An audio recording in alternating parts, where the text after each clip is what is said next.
You've heard the phrase that freedom is not free.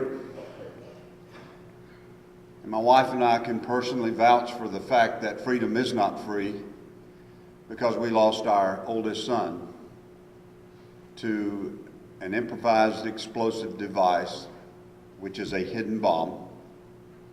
He was coming out of Ramadi, Iraq, on his way to Fallujah, and the bomb exploded underneath the Humvee.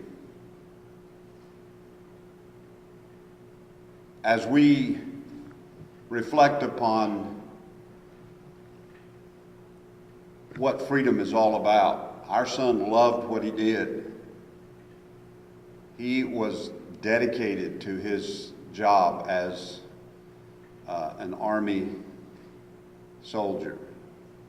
And his pursuit was to protect all of us in this great country, protect our freedom.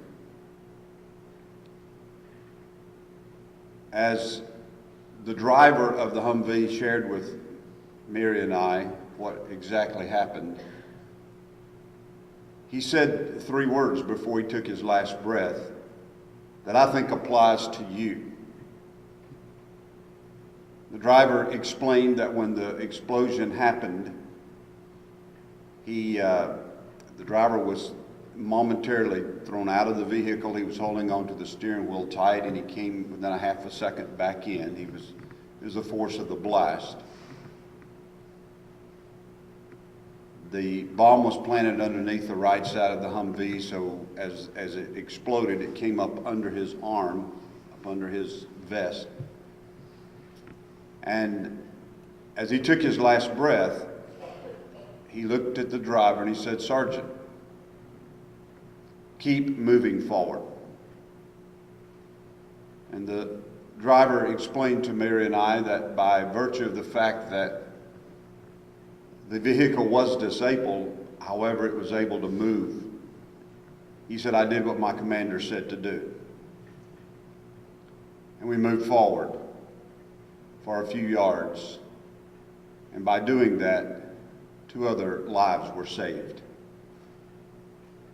And then he said, "I looked over, and Captain Byers, it looked as if he had gone to sleep."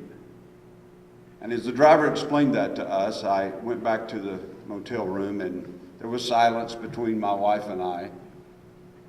Didn't know exactly how to take that, and